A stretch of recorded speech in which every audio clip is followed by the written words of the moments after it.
Sand lifts off the desert floor like a veil being drawn back, and in that shimmering light something impossible seems to take shape. 5 Sherman tanks that no one can see all at once move as though a single mind were guiding them each. Vehicles sliding into the other's blind spot, each crew acting without flags, without flares, without frantic messengers. It looks less like a charge than a choreography, a pattern written not on the ground but in the air. If you enjoy clear, story-driven deep dives that uncover the hidden technologies behind history's most decisive moments, consider subscribing so you do not miss the next chapter. Now watch closely. The secret that ties these tanks together is invisible, but once you notice it, you will see it everywhere. At the edge of the North African battlefield, German tank commanders brace against the roar of engines and the rasp of sand on steel, yet what defeats them first is not steel. It is silence. In their Panzer IVs, the amplitude modulation sets known to them as Fug, 5 crackle with static so thick that it swallows words. Orders come as ghosts half-formed and vanishing. When a company leader speaks, only fragments claw through the interference, and even those fragments die as soon as the formations begin to move. 10-watt transmitters that looked modern in the late 1930s now struggle to push sound beyond a few hundred meters in motion. The oddity cuts twice as deep because many of these tanks carry receivers only. They can listen for command, but they cannot answer, cannot report what they see, cannot call for help.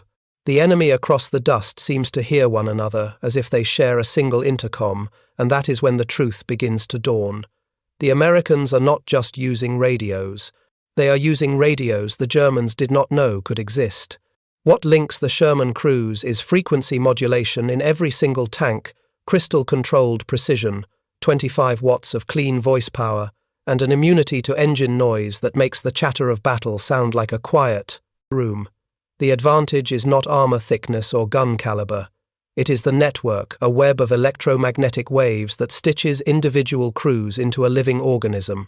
That web did not arrive by accident. In late July of 1941, the United States Army standardized the Signal Corps radio sets known as 508, 528, and 538 across its medium tanks, while German columns thundered across the Soviet Union, relying on a thin layer of transmitters at the top of each formation.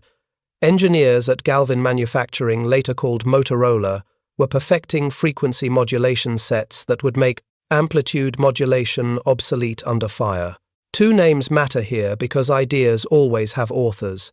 Daniel Edward Noble conceived how frequency modulation could thrive inside a fighting vehicle, and Henryk Magnuski, the principal radio frequency engineer, wrestled the heat vibration and metal-packed geometry of a tank into an obedient home for delicate electronics. The result weighed roughly 181 pounds, but the mass hides the miracle. Every Sherman became a node, and the battlefield gained a nervous system. The BC 604 transmitter pushed 25 watts, 2.5 times the output of its German rival, and lived in the 20 to 27.9 MHz band with 10 preset crystal channels. Dual BC 603 receivers sat beside it, letting a commander listen to more than one net at once, platoon and company at the same time, with no hand-tuning anxiety when bullets were snapping past the periscope.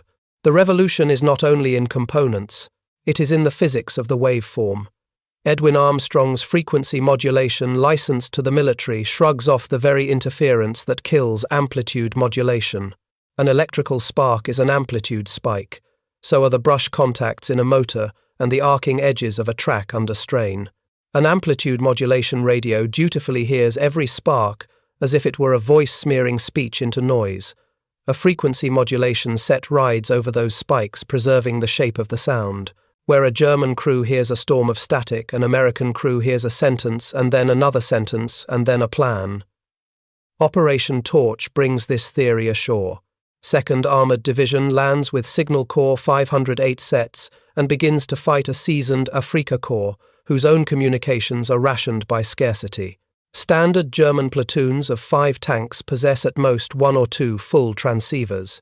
The remaining vehicles carry receivers only, which enforces a rigid hierarchy. The leader speaks, the others move, as instructed, and acknowledgement is shown by action rather than words. There is a visible tell for this imbalance. Command tanks bristle with antennas. Targeting them has an obvious effect. Destroy that one tank and the remaining vehicles revert to hand signals, colored flags, and guesswork. The Americans have no such Achilles heel. When a Sherman with a white star goes up in flames, the next Sherman speaks. The chain of command can rebuild itself on the fly because every link can transmit. Kasserine Pass is the first arena where this becomes unmistakable. The battle is confused. Units are scattered, the terrain is broken, and the outcome is tactically a German win. Yet something new is recorded in notebooks that day. Across 50 miles of chaos, Shermans warn one another of threats and call for artillery, with voices that arrive as if a telephone line lay beneath the sand. German signals intelligence teams listening are astonished. The clarity seems unnatural at distances where their own sets produce only noise. They log the phenomenon, but their reports describe discipline and procedure, not technology. The most dangerous edge of a new weapon is always the bias it exploits in an opponent's mind. Another battlefield, another physics lesson. Italian mountains should have punished radio. Valleys create echoes. Rock walls bounce signals. Ridgelines carve sight lines into strips. But this is precisely where frequency modulation flowers. The frequency discriminator rejects the reflected ghosts that would swamp amplitude-based receivers, and Shermans coordinate through ravines and overfolds in the earth where flags cannot be seen and where hand signs vanish into the crust. Foliage. American after-action reports note routine cooperation at distances that would silence German sets, and to the soldiers on the ground it feels like a paradox. How do they keep finding one another when the contours of the land insist they should be alone? Then comes Normandy and the hedgerows, where the value of superior tank-to-tank communication collides with a deadly gap. The Shermans talk beautifully to one another and even maintain contact with naval fire support, but the infantry beside them carry radios on a different band. The foot soldiers' Signal Corps 300 operates around 40 to 48 MHz. The tanks are at 20 to 27.9. The result is brutal. German infantry, armed with anti-tank launchers, can stalk the seam between branches of the American network, and the men in the ditches cannot warn the men in the machines in time. The fix is characteristically American, practical, fast and inelegant in a way that makes it perfect. Crews bolt field telephones into ammunition boxes welded onto the rear of the hull and wire them into the intercom. A rifleman can sprint to the back plate, hold the handset and speak directly to the tank commander without risking a climb to the turret. By the time Operation Cobra begins, that tiny hack has transformed cooperation in close terrain. When Operation Cobra unfolds, the scale of the network turns the battlefield into a switching yard. Major General Edward Hale Brooks coordinates more than 200 Shermans through nets that make targeting information travel as quickly as thought. A platoon miles away calls a threat. An artillery mission is queued, adjusted, and executed within minutes of the first report. The enemy facing them, the Panzer Lehr Division, had once been the pride of German armor. Now it fights in a kind of communicative poverty. Many vehicles have no working radios at all, and must rely on visual signals that hedgerows and smoke instantly erase. Visibility is often less than 100 meters. The contrast is a new form of asymmetry, not better guns against weaker armor, but connected units against isolated ones. There is an irony sharper than any shell. Germany's armored doctrine is built on the insight that radios are the nervous system of mechanized war. Heinz Guderian wrote the book on it in the 1930s, then shepherded tank forces to victory on the strength of that insight. But principles need factories. By 1943, German production lines turn out roughly 5,700 medium tanks and fewer than 2,000 full Fuji transceivers. Assault guns and command vehicles take priority. Line tanks make do with receivers. The Soviet Union faces a still harsher deficit. 34s often go to battle without any radio at all, relying on flags and pre-arranged plans. Lend-Lease improves matters at the edges. Some American sets make it into Soviet command tanks, but even by the end of the war, perhaps a quarter of Soviet tanks carry radios. Against this backdrop, the American achievement is stark, universal deployment of sophisticated frequency modulation systems, not at the tip of the spear, but in every hand that holds the spear. Industrial mobilization is the quiet hero of this story. Motorola's pre-war specialty was car radios. Turning that skill into a pipeline for battlefield equipment required new tools, new tolerances, and new habits of mind. Each signal core 508 set contains thousands of parts. The transmitter alone holds hundreds of capacitors and hundreds of resistors, and the crystal oscillator must keep its frequency under control while the tank bakes in the sun by day and freezes at night while the engine shudders, while the gun recoils. Output rises like a staircase. Thousands of sets in 1942, more than 10,000 in 1943, many thousands more in 1944, until total wartime production clears 50,000 units. Every one of the 49,000 and more Shermans earns a place on the net. Design choices multiply battlefield effects. Crystal-controlled channels mean crews can dial to an agreed frequency before the first shot and trust the set not to drift when the tank lurches across a ditch. German variable capacitor tuning requires a delicate touch that is in short supply once the armor starts to move. Dual receivers mean a commander can receive a higher headquarters order while eavesdropping on his own platoon's chatter, compressing the chain of command into real time. An intercom BC, 606 ties, all 5 crewmen into a private loop, so warnings about a flash of movement on the right or the glint of optics ahead arrive instantly at the commander's ears. Throat microphones and noise-cancelling headphones transform a steel box into a conversation. On the German side, many crews point and tap shoulders. Power is not a footnote. American sets ride a filtered dynamotor supply that smooths voltage and cancels the electrical hash created by the vehicle itself. German radios tap straight into the tank's electrical system and faithfully turn every spark into a smear of sound. What starts as small engineering hygiene becomes strategy. With universal, reliable communication, the American Army invents flexibility as its way of life. The combat command becomes a toolbox of task-organized groups that can be assembled and reassembled to fit the day's problem, because the glue that holds disparate units together is invisible and unbreakable. When the 4th Armored Division meets German panzer brigades at Aracourt, the German side owns the better specifications on paper. Panthers boast thicker armor and harder-hitting guns. Yet the American side takes the field by talking. A Sherman that sees a flank threat does not need to scream across an open field to wave down a friend, it calls. A tank destroyer that cannot see the enemy receives a vector in its headphones and slews the gun where it needs to be. An observer sitting in a Sherman command tank calls in a barrage that arrives in minutes. Over 3 weeks, the accounting delivers a ratio that looks mythic. Hundreds of German armored vehicles destroyed for a few dozen. Shermans lost, but it is not myth. It is coordination doing the work that brute force cannot. Through all of this, German assessments keep circling the wrong conclusion. Captured reports praise American radio discipline, assume rigorous training protocols, and recommend tighter procedures. The tactic that follows from that misreading is predictable: target the tank with multiple antennas, decapitate. The formations separate the enemy vehicles to break contact. But when every Sherman is a talking head, decapitation is impossible. Separation is an illusion. The voice in your ear keeps you a teammate even when the hedgerow blocks your view and the smoke eats the horizon. By the time American forces reach the Rhine, communication is more than an advantage. It is tempo. At the Ludendorff Bridge in Remagen, the discovery that the span still stands hurls a report across nets that reach Corps and Army headquarters within minutes. Orders reshuffle entire divisions within the hour. On the German side, the default medium for large unit command is the field telephone, and American aircraft have been cutting those lines every day for months. Counterattacks arrive the only way they can, late, fragmented, uncoordinated, and doomed to be crushed in detail by enemies who are already where they need to be and already talking about what comes next. Soon afterward, in the Ruhr pocket, the radio becomes a noose. 1st and 9th Armies coordinate a double envelopment almost entirely by voice, while German units lose contact with higher headquarters and with each other.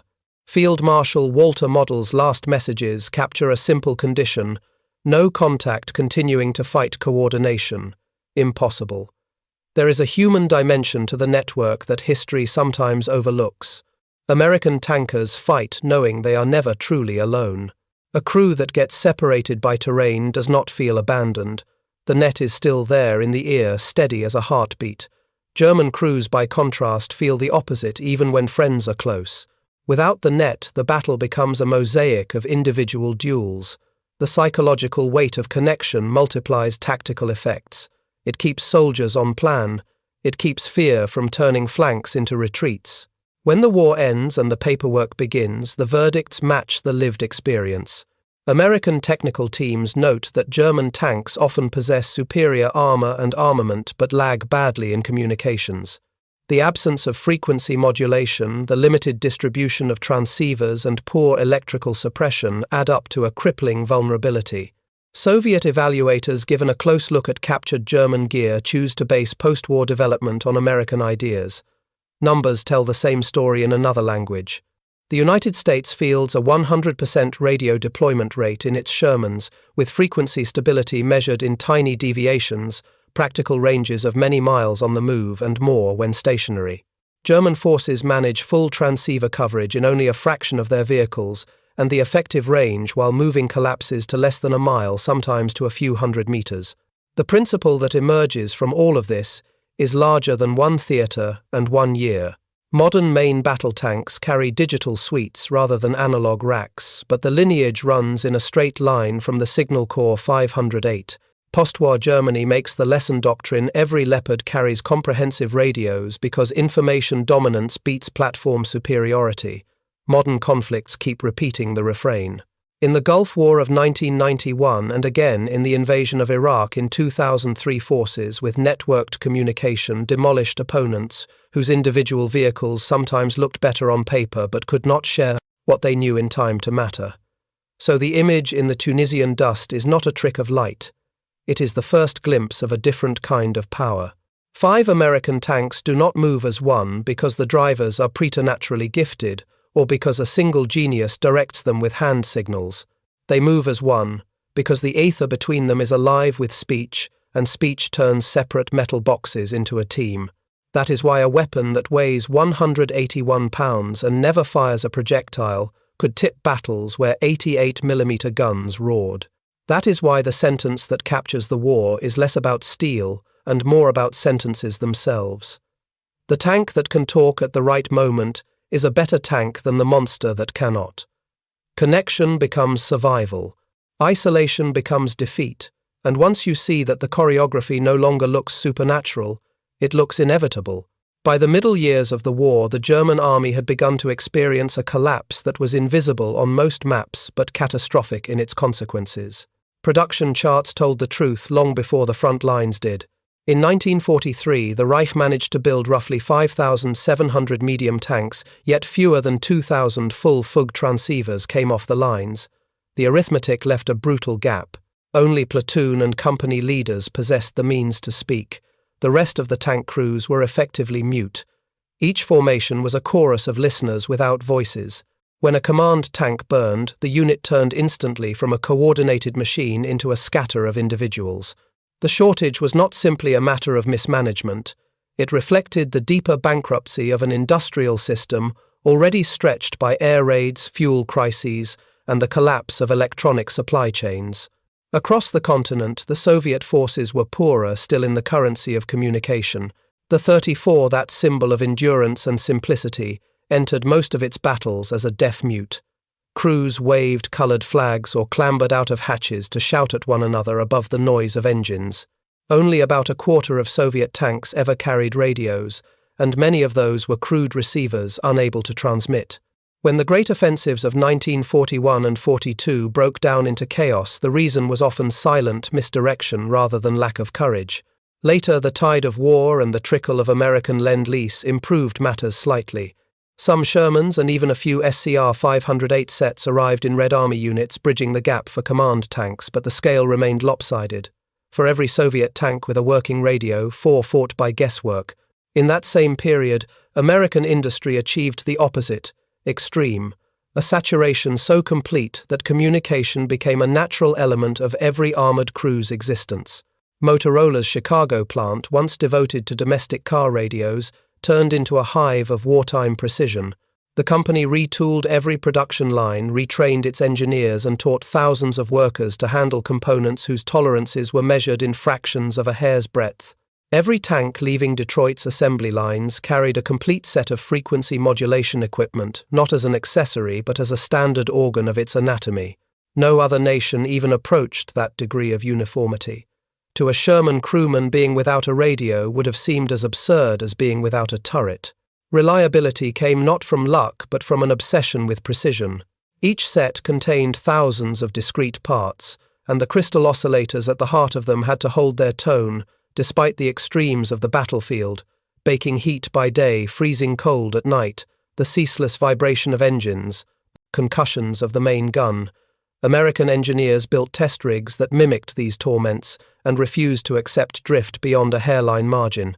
It was not only the physics that mattered, but the discipline of the factory floor. Workers learned to treat each small component as a contribution to survival. In the long run, that discipline did more for the Sherman's success than another inch of armor could have. The numbers tell their own story. In 1942, production reached about 3,800 sets the following year, more than 11,000, and by 1944, 24,000 additional units rolled out. By the end of the war, over 50,000 complete radio families had been delivered, enough to equip every one of the 49,000-plus Shermans ever built. The miracle was industrial as well as technical. What had been an experiment in 1941 became a fully integrated system only 3 years later, and it worked from the moment it left the crate. Design precision turned into combat reliability. The crystal-controlled frequency prevented the channel drift that plagued German sets built around variable capacitors. A Panzer radio, once shaken by movement or heat, could wander off its assigned frequency and vanish into silence until someone painstakingly retuned it. The American equivalent stayed locked where it was set. The advantage multiplied with every minute of battle. Orders that once took minutes to confirm now passed in seconds, and coordination that once depended on flag or sight could be done in darkness or smoke. Command flow itself evolved. The dual receiver configuration in each Signal Corps 508 meant that a commander could keep one ear on the company net and another on his own platoon. He could listen upward and downward simultaneously, making the web of communication a living network rather than a ladder. This eliminated one of the most persistent delays in combat, the pause while information climbed or descended a chain of command. On the American net, decisions rippled outward like electric current, often faster than the enemy could react. Inside each vehicle, the intercom became a microcosm of the same logic. The BC-606 system linked driver, gunner loader, and commander with noise-cancelling throat microphones that turned murmured words into crisp commands. Where German crews had to shout or jab one another to be heard through the hammering of the engine, American crews spoke in low, steady voices, conserving focus and energy. Every man in the crew became an extra pair of eyes and ears, and information flowed freely inside the tank just as it did between tanks. Power management was another quiet triumph. The American dynamotor system filtered the voltage before it reached the set, scrubbing away the electrical noise produced by the tank's own machinery. German radios took their power directly from the vehicle's circuit, which meant every spark plug firing, every motor winding, and every mechanical relay appeared as a burst of static in the headphones. The difference seemed small on paper. In battle, it determined who could hear and who could not. All these refinements culminated in a transformation of doctrine. The Americans could afford flexibility because their technology made flexibility possible. They formed ad hoc combat commands, temporary unions of infantry, armor, and artillery designed for particular tasks, because they knew that even when scattered by terrain or enemy fire, they would still be able to communicate. The German army, chained to rigid hierarchy and hampered by the scarcity of transmitters, could not improvise with the same ease. Organization had become fate. The Battle of Aracourt in September 1944 became the proof written in fire. The German panzer brigades entered the fight with Panthers whose armor and guns were objectively superior. The Sherman's 75mm gun could barely pierce a Panther's frontal plate. Yet the outcome defied engineering logic. Every Sherman on the field could report what it saw, warn of ambushes, and call in artillery or air support within moments. Tank destroyers received targeting data from tanks they could not even see. The coordination turned separate machines into an ecosystem. When the smoke cleared 3 weeks later, the 4th Armoured Division had destroyed 281 German armoured vehicles, while losing only 41 of its own. The kill ratio of roughly 7-1 did not come from thicker armour or higher velocity. It came from connection. German intelligence officers observed this pattern yet drew the wrong lesson. Reports captured later by Allied investigators described American units as disciplined and procedural, attributing their coordination to extensive training. They never guessed that the discipline was embedded in hardware. As a result, they changed tactics in precisely the wrong way, focusing on killing command tanks with multiple antennas under the assumption that leadership was centralized. They could not imagine that every Sherman could speak. When those supposed command tanks were destroyed, the American units continued to maneuver as if nothing had changed, leaving the attackers bewildered. This blindness persisted through the final year of the war. In the spring of 1945, as Allied forces reached the Rhine, communication had become the decisive weapon. The capture of the Ludendorff Bridge at Remagen shows what that meant. The moment a patrol discovered that the bridge still stood, the report flashed across networks that reached First Army headquarters within minutes. Within the hour, orders were spreading to divisions along the entire front. Reinforcements were already on the move before German commanders even understood the threat. The Wehrmacht still relied on field telephones, most of which were strung across open terrain and destroyed daily by Allied aircraft. When they tried to organize counterattacks, the units arrived piecemeal, uncoordinated, and fell one by one against a defense that could reposition itself by radio command in real time. The Ruhr pocket that formed soon afterward was the logical conclusion of this pattern. The 1st and 9th American armies synchronized their movements entirely through radio, enclosing more than 325,000 German troops. The Luftwaffe's remaining communications nodes were bombed out of existence by fighter bombers guided by radio-equipped forward air controllers. Inside the pocket, Field Marshal Walter Model's last messages summed up the situation with tragic brevity. No contact with adjacent units, no contact with higher headquarters. Fighting continues. Coordination impossible. When his lines went dead, so did organized resistance. The psychological divide between the two sides became a gulf. American tank crews fought with the quiet confidence that someone was always listening. Even when isolated by smoke or terrain, they could still hear the calm voices of other crews, the instructions of commanders, the warnings of scouts. The sense of isolation that had haunted soldiers for centuries vanished into the ether. German crews endured the inverse experience. Each tank became an island. They fought by instinct and line of sight, unable to share what they saw. Many memoirs of German tankers describe that loneliness more vividly than fear, the sense of being trapped inside steel while the rest of the battle moved somewhere beyond reach.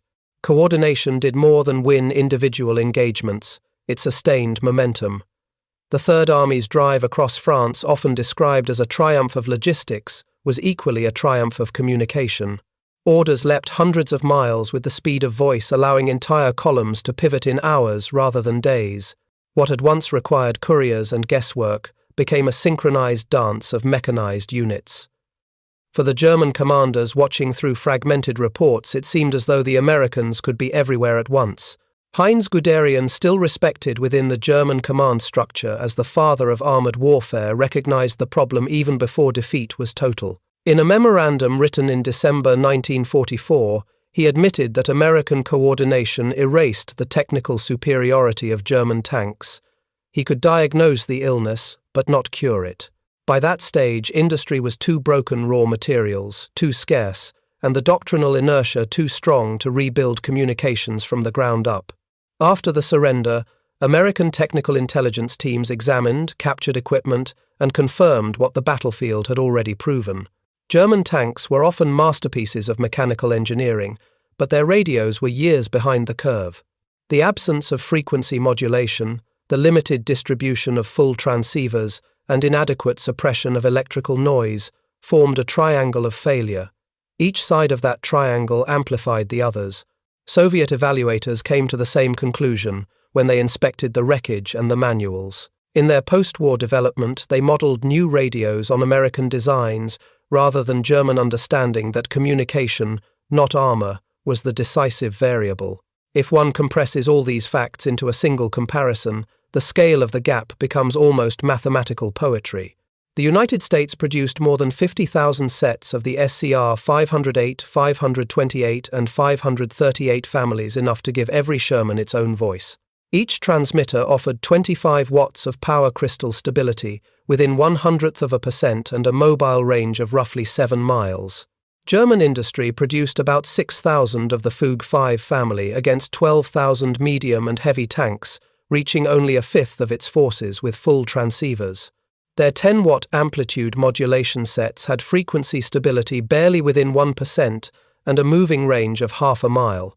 In practical terms, this meant that an American fire mission took 3 to 5 minutes from request to impact, while a German one could take 15 to 30. 100% of American tanks could coordinate. Barely 20% of German ones could do the same. The result was not just a wartime advantage, but a permanent shift in the philosophy of battle. Modern armor, from the Leopard to the Abrams, inherits the logic first proven in those dusty fields that information is the true armor and connection, the true weapon. The story of how that principle was born does not depend on mystique or myth. It begins with a shortfall, too few radios in German tanks, and ends with a saturation radios in every American one. Between those two extremes lies the transformation of warfare, from a contest of metal to a contest of networks. Once that transformation began, it could not be undone. In the final months of the war, and in the years that followed, the truth about communication supremacy became undeniable. Both Allied and Soviet technical teams working independently arrived at the same conclusion. When they dismantled captured tanks and tested their radios, they saw two divergent philosophies cast in metal and wire. The German systems were still trapped in the logic of the 1930s amplitude modulation, narrow bandwidth, and delicate tuning that shifted with every vibration. The American sets, by contrast, reflected a world that had already stepped into the age of networks. Frequency modulation meant clarity under fire. Crystal control meant reliability. Ruggedized components meant endurance. The Red Army, which had fought its battles with more courage than coordination, recognized what the Americans had achieved and made a fateful choice. When the Soviet Union began designing its post-war armored vehicles, its engineers copied the American principle, not the German. They borrowed circuit designs, studied the SCR 508 schematics, and built their own FM-based systems that would later evolve into the radios used in the T-55 and T-62. In a sense, even as ideology divided the world, both superpowers stood on a technological foundation poured by the same idea. The numbers made the logic impossible to ignore. The United States fielded radios with 25 watts of power operating on frequency modulation bands that maintained 10 miles of range and 100% deployment across all Sherman tanks. The German Army's equivalent relied on 10-watt amplitude modulation sets with a functional range of about 1 mile and only 20% of tanks equipped to transmit. The math was not just statistical, it was moral, because it told the story of who believed in connectivity as an essential condition of survival. A single American tank platoon could coordinate across open terrain through smoke and even through valleys. A German platoon could lose contact after a single turn or behind a single ridge. Every mile of mobility extended the reach of American command, and every gap in German coverage shrank theirs. Operational efficiency measured in the simple clock of battle tells an even clearer tale. A typical American request for artillery support traveled from tank to forward observer to battery in 3 to 5 minutes. The equivalent German process, slowed by limited transmitters, intermediate relays, and frequent misunderstandings, could take 15 to 30 minutes, an eternity on a modern battlefield. Those minutes determined whether shells fell on the enemy or on empty ground.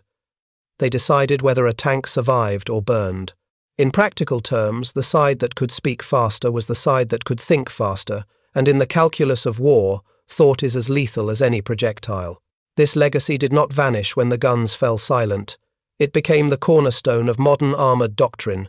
Every main battle tank built after the war, from the Patton to the Abrams, from the Centurion to the Challenger, from the T-Series to the Leopard, carries within it the same conceptual DNA as the SCR 508.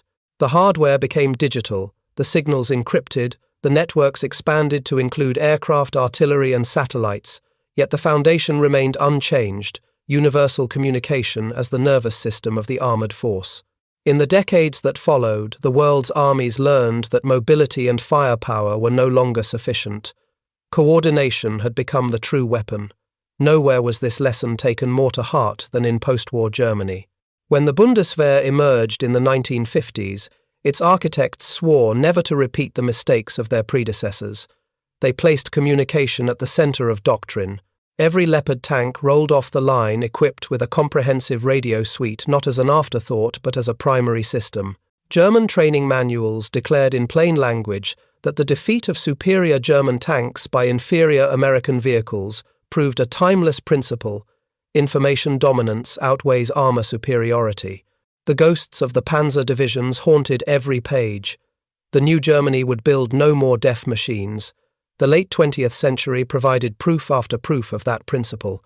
During the Gulf War of 1991, coalition forces faced an Iraqi army that fielded Soviet-designed tanks with impressive armor and guns.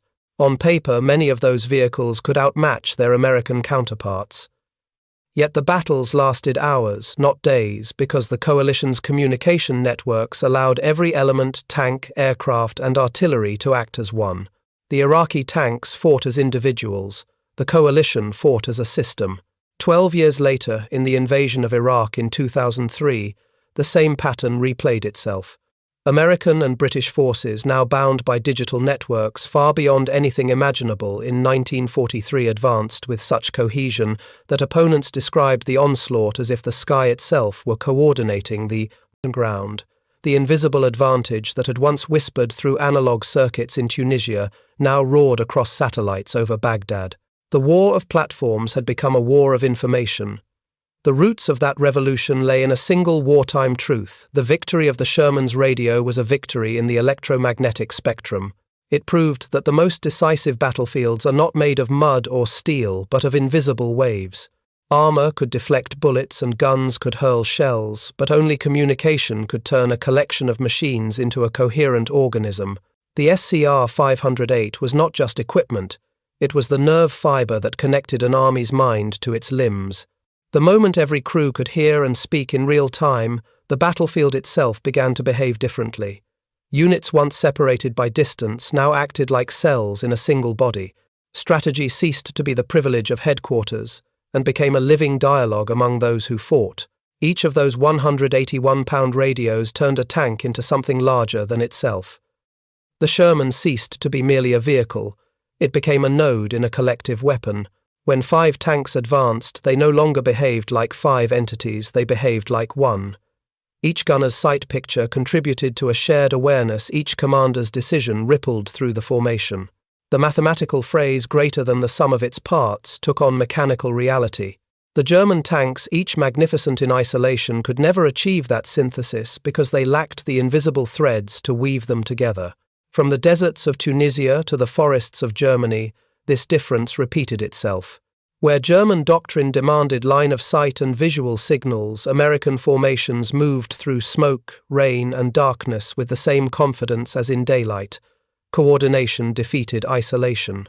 The Kasserine Pass, the Italian ridges, the French bocage, the Rhine bridges all became laboratories where the principle was tested and retested until no one could doubt it. Field Marshal Wilhelm Keitel is said to have summarized it at the surrender. "We knew how to build tanks. You knew how to make them work together." Whether or not the quote is exact, the sentiment could not be truer. The Germans built masterpieces of engineering, but the Americans built a masterpiece of integration. By the end of the war, the United States had produced 49,324 Shermans, and every one of them carried its own voice. Together, they formed the first armored battlefield network in history. 1942 marked the birth of network-centric warfare decades before the term was invented. The pattern has echoed ever since. A connected force always defeats an isolated one. The weapons may change shape, but the geometry of victory remains constant. The network outweighs the platform. The German failure to recognize this truth was one of the great blind spots of 20th century intelligence. Even in the final months of fighting, German analysts wrote that American coordination came from rigorous training and mechanical discipline. They never suspected that the difference lay in the physics of frequency and the reliability of a small quartz crystal vibrating inside a metal box.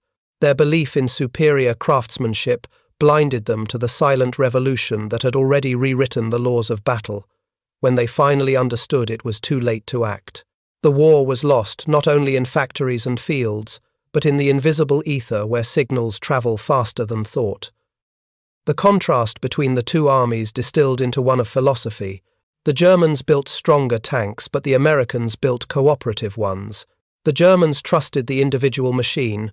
The Americans trusted the system that bound those machines together. It was not an accident that the nation which invented mass production also invented mass coordination. Industry and warfare shared the same soul: standardization, compatibility, communication. What Henry Ford had done for cars, the Signal Corps and Motorola did for tanks. Each unit could fit seamlessly into the whole because each was built to the same rhythm. In the hierarchy of power, invisible waves outweighed visible firepower. A tank's cannon could strike once. A radio could multiply that strike by linking it to dozens of others. Information moving at the speed of light became the artillery of the mind. When an American crew reported an enemy position, that information could summon the attention of other tanks, artillery, batteries, and aircraft within minutes. The same action in the German army required layers of dispatch riders, runners, and pre-arranged signals that turned every decision into a delay. It was not simply that one side talked and the other did not. It was that one side thought in networks while the other still thought in lines. The final principle that emerged from this evolution was as stark as it was simple: connection equals survival. Across 3 continents, from the sands of Africa to the hills of Italy, from the hedgerows of France to the ruins of Germany, the lesson repeated itself. The side that could communicate endured, the side that fought alone perished. Technology had not replaced courage, but it had redefined what courage could achieve. A crew that once faced the terror of isolation now fought as part of a larger consciousness, aware that its voice joined thousands of others. For the Germans, bravery without communication became tragedy, a succession of isolated acts lost in static. When history looks back on the armoured warfare of the Second World War, it often counts armour thickness, gun calibers, and production numbers. Yet the real measure of supremacy lies in something weightless.